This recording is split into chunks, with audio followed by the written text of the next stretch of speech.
So I was just working over at my shipping table on this clock movement that came out of one of these Howard Miller clocks. I forget exactly which one it is. I'd have to look back at my listing. But I thought it was a good opportunity to talk about selling on eBay versus selling on Facebook Marketplace, because obviously I'm not going to be able to ship these things out. But the movement, I'm going to be able to put that in a box and safely ship it anywhere in the country.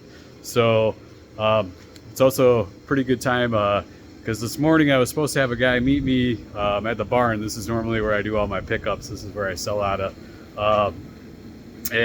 So he says he's going to be here at 9:30 last night. So I'm like, all right, well, I'll just set that time apart for to meet up with the guy. And then it rolls around, it was 9:05 that he messages me this morning, or somewhere around that time. He says, hey, I'm not going to be able to make it. Message later if it's still available. So I'm ready for this guy to come over and get it. It was a taller locker. So, you know, I pulled it out of my storage and got it all ready. So all he's got to do is pull right up. Well, we can go back out there and look at it. Pull up and just load up and then drive away. Make it as easy as possible, right? And here are the other shipping orders too. So it's in a box ready to go to the post office. It's done. I'm not going to have to worry about it ever again. So now I got some dude that might message me a little bit later today.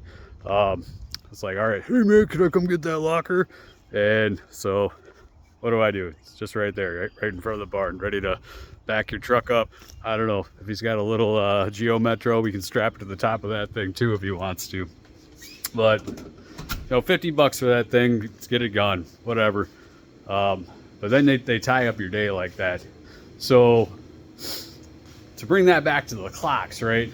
So I could find a customer for one of these things locally, and I think they go for like $250 if they're working, or you know, they need them or whatever. I'm not entirely too positive.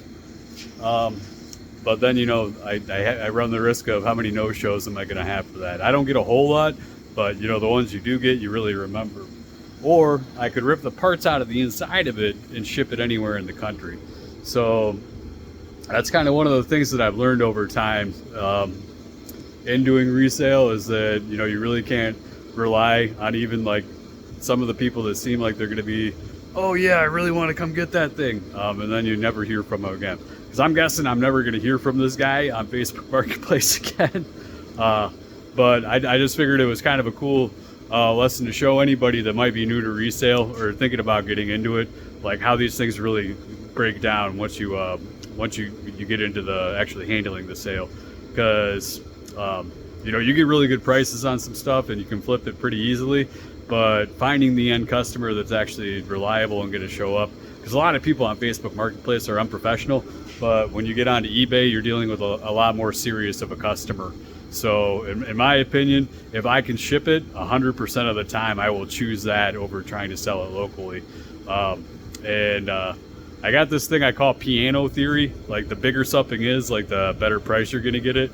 Because this locker, maybe the guy couldn't find a buddy with a truck or something like that, or he drank too much last night. I don't even know. I never know why the no-shows aren't no-shows. I just know that you get no-shows. So I'd rather take the guaranteed sale over, all right, well, is this dude gonna show up at 5 o'clock in the afternoon and just ruin my Saturday? What's going on here?